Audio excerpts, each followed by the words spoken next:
Hunter, and I'm doing my speech on special education teaching. To start off my speech, I want to give you an example.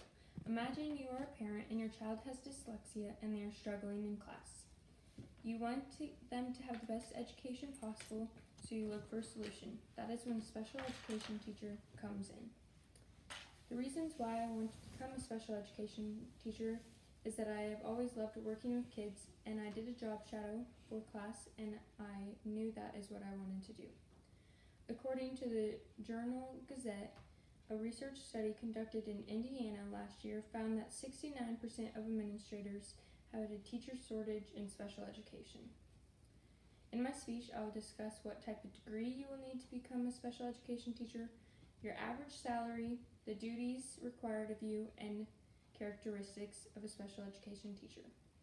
Now, let's start with the main point of your education needed. For special education teachers, you will need a minimum of a bachelor's degree in education.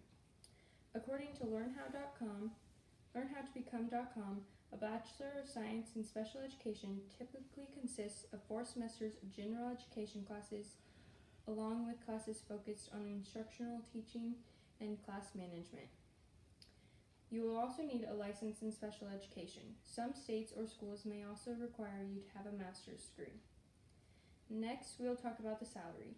Salary is important to many people before they decide what career they will go into.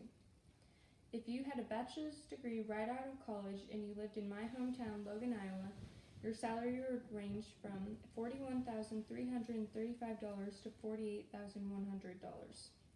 Your pay would increase with experience and education.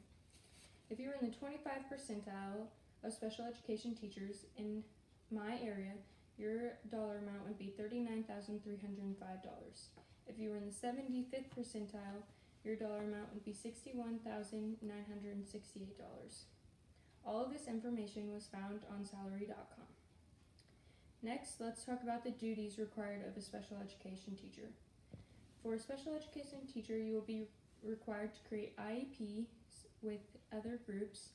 You will be required to monitor, modify, and analyze the progress of your student.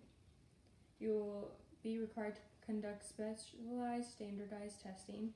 You also have to hold meetings with administrators, parents, and the students' general education teachers.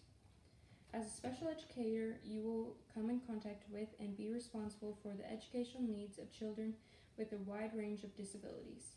These children are also required a variety of different services, modifications, and accommodations in their educational experiences, according to the roles and responsibilities of special education teachers. Next, we'll talk about the characteristics that makes a good special education teacher. Special education children require a lot more attention than a normal classroom, and teachers will need to be able to adapt, be flexible, and stay focused on the topic. For an example, in the middle of a lesson, a student may become very disruptive, and you will be required to be calming, intuitive, and adaptable to calm the situation. Also, you should be even-tempered, have a love for children, detail-oriented, creative, and organized. In conclusion, I have covered what degree you will need, your salary, duties, and traits of a special education teacher. Special education is an important and needed job to have a successful education program. Now, could any of you see yourself being a special education teacher?